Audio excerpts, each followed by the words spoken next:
Welcome. My name's Stephen Miller. I'm an investment strategist with GSFM. I'm joined today by Eric Souders, who's the lead portfolio manager for the Payden and Rygel Absolute Return Bond Fund. So welcome, Eric. Thanks, Steve. I guess just for our viewers, if you might start just by explaining what the essential characteristics of an absolute return bond fund as opposed to, say, a conventional bond fund. Right. So absolute return means different things to different people. There's quite a wide spectrum of what defines the absolute return category. On the one end of the spectrum, the more defensive end, you have what's almost like money market funds.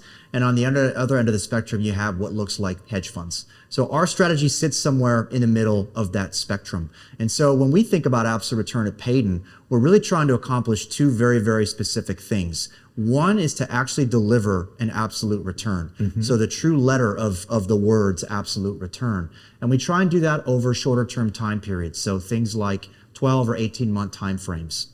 The second objective of our particular strategy is cash plus a specific spread. So over medium term time frames, 3 to 5 years, as we define it, we're looking to deliver cash plus 3%. So I think that kind of setting the stage in terms of the way we define absolute return at Payden is critical. And oftentimes we find ourselves partnered with another absolute return strategy in a pairing of an absolute return bucket. So I think that's very important. Now, absolute return, overall, I think that the benefit of absolute return is we don't have a benchmark. Now, we have constraints, so we call ourselves unconstrained, but ironically, there are constraints in an unconstrained strategy. So we're always going to have an investment grade rating at the portfolio level. We're going to have limitations around interest rate duration. We're going to have limitations around credit spread duration, but we're also going to be bringing in all of the asset classes within the portfolio. So really canvassing the entire public markets across fixed income, irrespective of geography. So we're buying bonds in Australia, we're buying bonds in Europe, the UK, and of course the US. So really drawing upon the best ideas of our firm across all parts of fixed income and putting that together in a portfolio that we think is well diversified, not over diversified. So we don't have thousands and thousands of line items. We've got a couple of hundred. So we want them to actually have meaning in the portfolio. We do use derivatives, but we use derivatives more for risk management and hedging purposes relative to just the overall profile of the portfolio. That's going to be more cash bond in nature to really drive most of the outcomes. So for us, pretty simple. Absolute return, trying to achieve a positive return over shorter time periods with a cash plus spread over medium-term time frames. Doing that in a very global nature across public fixed income markets with no leverage and very little derivative utilization. And so I guess the unconstrained element is you're not passively referencing the duration of an index. Right. You're being specific about optimally targeting a duration that you think best conforms with the macroeconomic environment you're confronting. Is that a fair representation of what the unconstrained or element means in terms of an absolute return portfolio? I think that's a very fair way to characterize it. Yeah, we're not attached to a particular benchmark. And benchmarks are, I think, important and serve a role for particular types of investors and outcomes. But for us, not having a specific benchmark helps give us a bit more latitude around the interest rate profile, the credit spread profile. And then again, I think just being able to really participate across all parts of fixed income in a meaningful way. Because if you have a benchmark, you have what we call them common factor risks. You have risks that exist within a benchmark that you have to acknowledge and you have to incorporate in the portfolio.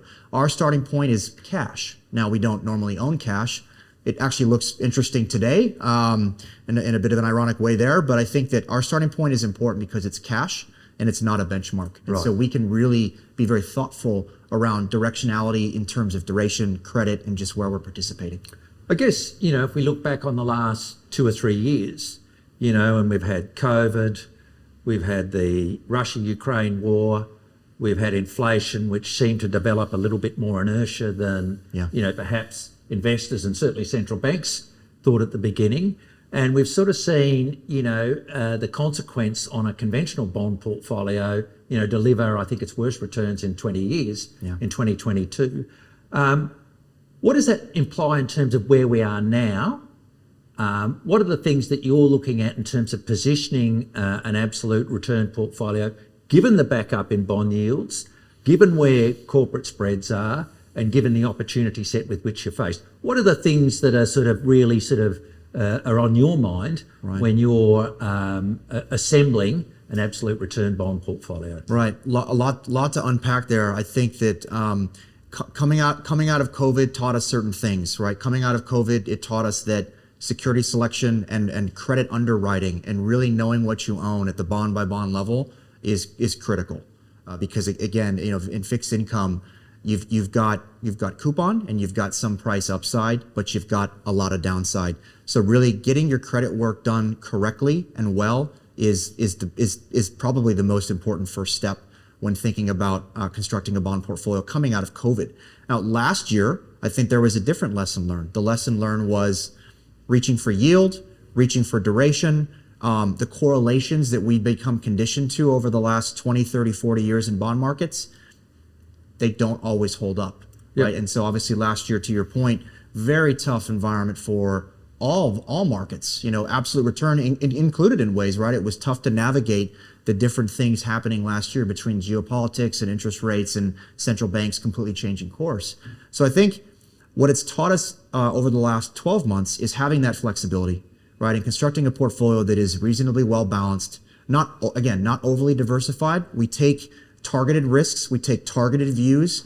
We try to make sure we avoid the things that we think will be losers. And we think over the next 12 to 18 months, there's going to continue to be losers. There will be likely more divergence in fixed income markets.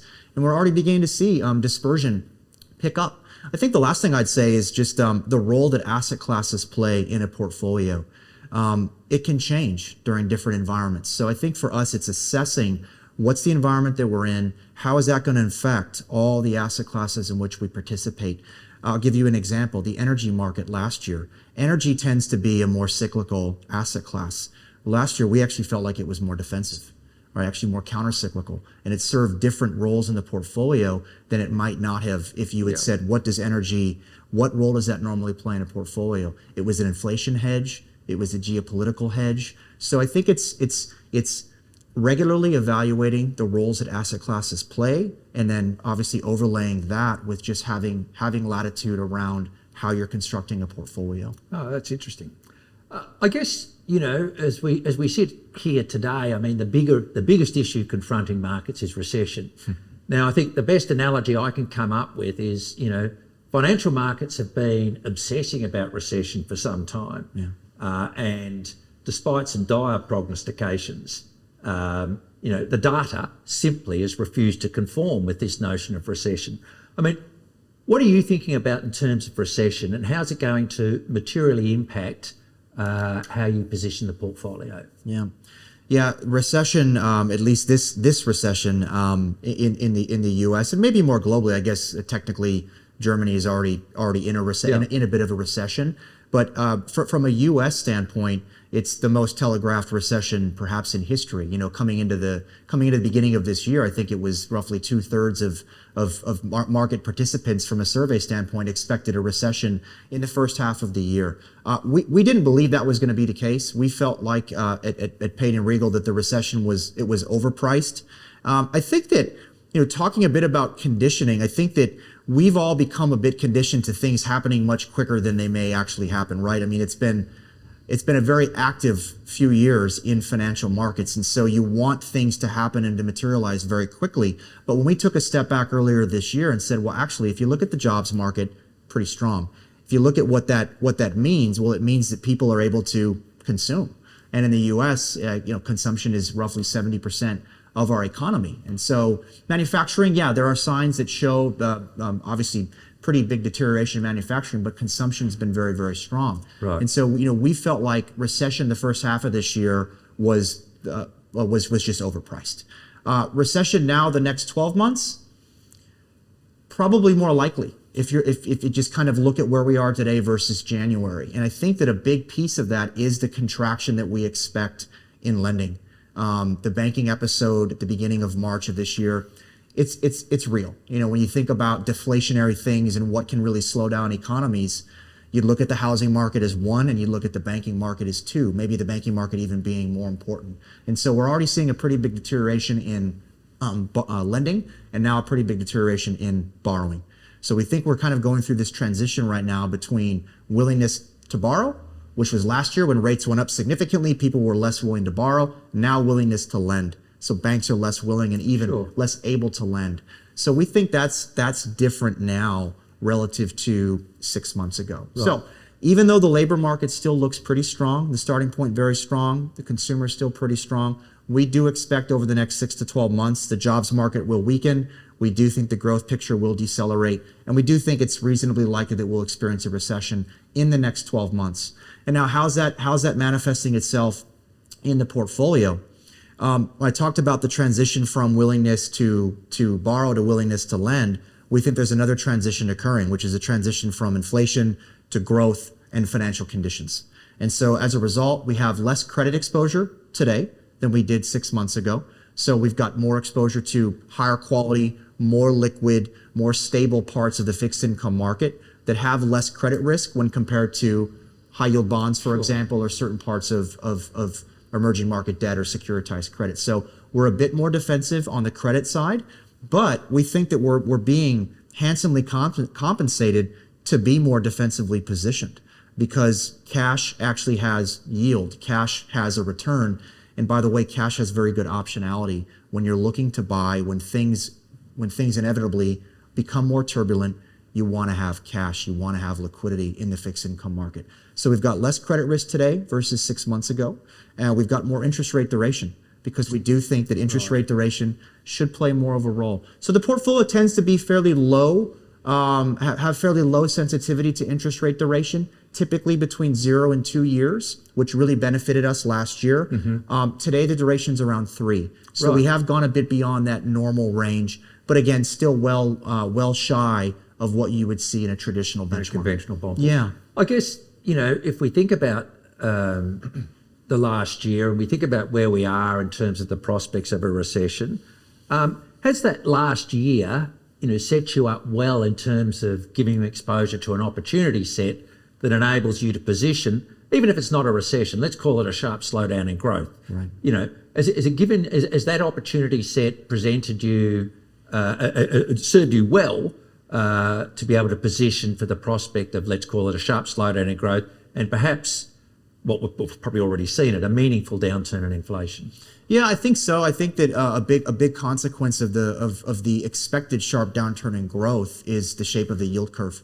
So we've got a very, very inverted yield curve in the U.S. Yield curves are also inverted in other developed markets. Not necessarily the case in some parts of the developing world, like China, for example, which we do think plays a pretty important role. But I think that the shape of the yield curve today being very inverted, it gives us more comfort that actually we can take less duration risk. We can move shorter in terms of the maturity profile of our portfolio on the credit side. So as long as we can do our credit work well with respect to underwriting, we can buy securities in the 2 to 3 year part of the maturity spectrum that we think have very attractive yields, particularly at the higher quality end. Right. And it just makes less sense for us to move further out the maturity spectrum and take risk in some of the longer duration in the credit assets. space. In the credit space, yeah. Now on the interest rate side, we have, as I'd said, we've been building more of an interest rate profile, but we've also been doing that in that shorter part of the yield curve. So there are some consequences, and again, I think the biggest one is you don't have to reach for yield anymore. You don't have to move down the capital structure. You don't have to move out the maturity spectrum. You can stay a bit closer to home and a bit more defensive in both of those categories, and have a reasonable return while you wait. I guess, that's interesting that the opportunity set means that you can take a bit of duration with your very high quality government bond exposure, but in terms of locating on the yield curve in a total portfolio sense, by focusing in that high quality spread sector, there's opportunities there and that's where you're sort of seeing, that's how you, in broad sense, you're positioning the portfolio today. Is that a fair? I think that's fair. In terms of credit exposure, we like certain parts of the securitized market that are facing the consumer. So we like the auto securitization market, which tends to have loans that are 5 years or shorter. So you can really get comfortable at the front end of the yield curve in some of these higher quality assets that are facing the consumer, because we do think if you look at history, the consumer will be the last thing to weaken. And so last year, the housing market weakened. There are other big categories that weakened while the consumer stayed very, very resilient. So we're taking more risk in areas that are facing the consumer. We do still like parts of the emerging market world. We think that the reopening of China, it has been a bit disappointing, but we do think that it is a big deal. China is easing, and I think there are reasons to be optimistic that China will continue to grow at a reasonable pace for the back half of the year. And so we do like certain high quality parts of the emerging market world as well, where you can buy BB and BBB rated sovereign hard currency debt at the front end of the yield curve at yields of 7, 8, 9%. I guess, we're sort of jumping around a bit here, but I want to go back to, what you were saying about recession. And, as you said, at the start of the year, you thought that recession fears were maybe somewhat overblown, and now you're positioned accordingly. And now you're sort of less optimistic on how the economy might chart the next 6, 12, 18 months. I guess what follows a recession is financial stability concerns. Can you talk a bit about how you address financial instability, if I can put it that way, how you might position a portfolio in an absolute return space to mitigate the risks associated with financial instability? Yeah. The concept of risk is interesting. In some ways, risk is the thing that you can't see, right? Yep. So there are when we construct portfolios, there are things that we can see and that we can manage. So I think for us, the biggest first step is to solve things that you can control. Sure. So what's in your control? Position sizing, having liquidity when you need it, diversification, and really staying true to the fabric of what you're telling your clients.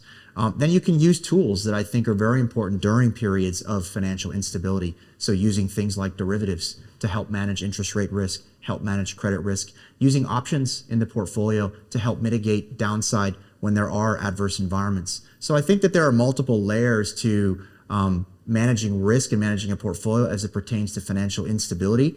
And again, we do think that, the Fed and other central banks, they're trying to destroy jobs, right? They're trying to weaken the labor market. That's extremely uncommon. They haven't done that since the late 70s, early 80s, right? So the fact that they're trying to do that, trying to slow down the economy, and trying to do that coming out of an extraordinary period of time when the global economy is tremendous in size, the probability of them landing that plane perfectly, we think is low. And so we do think there will be more financial instability. So as a result, we're more defensively positioned in credit. We've got more liquidity in the portfolio, more government bonds, more cash. You're getting paid to own cash. And we're being patient, trying to be very patient right now. Now, I guess, believers in immaculate disinflation have been upset in the past, and there's no reason to think it might be any different this time around. Just on, though, pursuing this financial instability point, are there any specific, you mentioned derivatives and you mentioned options, are there any specific insurance strategies that you can put in the portfolio, as I say, that insure against the risks associated with financial instability? Yeah, I think, it's impossible to know where the financial instability is going to come from, right? If we did, then I wouldn't probably be here doing this interview. But I think that, having options in areas that you do have risk in the portfolio. So the two main risks in our portfolio is interest rate risk and credit risk. Mm-hmm. So we're always trying to canvass the market to see where there might be cheap forms of what we call insurance. And there are some very common or very consistent areas in which we can find and express that insurance. Put options on the S&P 500 is a good one. Call options on long duration treasury ETFs, that would be a good one. More historic things that you might have expected that would check the box in this category, like the yen, for example, the dollar yen. Right. That tends to be more of a risk-off asset currency. It's not really behaving that way the last couple of years, just given the central bank position in Japan. So we do think we're in different environment for some of the more typical ways that we would find insurance or protect against potential financial instability. But I think it's really identifying the key risks in the portfolio and then finding ways, hopefully cheap ways, to help protect the portfolio when unexpected things will happen, because inevitably they will. Right. I guess the other risk, which we haven't sort of canvassed so far, but again, I'd be interested to get your thoughts on, is when risk aversion becomes quite intense, when financial instability rears its head, The other thing that suffers often is liquidity, particularly outside the government bond space. Are there any elements within the portfolio that you explicitly focus on in order to mitigate, if you like, that liquidity risk? Yeah, I think that whenever we buy a security, we're always thinking about the exit. Right. So you think about the entrance, we like this bond, we like the profile, it passes our credit analysis, it looks fantastic, right, you're buying it. But I think at the same time you want to think about, well, what about selling it? What would that look like? And not just for our particular strategy, but maybe our entire organization. Because when you typically sell something, others are selling it as well. Yeah. Right. And the rabbit hole, so to speak, in bond markets is much smaller, and the rabbit is now much bigger. And I think the disintermediation of the banks in terms of providing liquidity, it's real. And so you tend to see the pendulum swing dramatically both directions. So for us, it's working with our traders internally, it's working with the research analysts to have that discussion when we're looking to participate in a particular transaction or take a view in a particular asset class. I think it's thinking about the exit and thinking about what might happen and what does this asset class look like? How might this behave when things deteriorate? That's been a big part of our process the last couple of years. And COVID, taught us some of these lessons around maybe more reminders than lessons around just investor base participation of certain asset classes, and then liquidity, the importance of liquidity in a portfolio. I guess I want one final question. I mean, I think, and it may sort of relate, I think, to how we opened up this discussion. But last year we saw some of the weaknesses associated with a typical 60-40 equity bond portfolio. And in particular, this assumption that multi-asset investors had about the negative correlation between equity returns and bond returns was found not to always apply, if I can put it that way. How do you think about a 60-40 portfolio now? And in particular, I wonder if you could sort of go through for us how the defensive component of a 60-40 portfolio might look going forward. Right. Well, I think it looks better than it did a year ago. I think it's important not to overreact to a year like last year and say that the 60-40 portfolio is broken, it won't ever work again, things of that nature.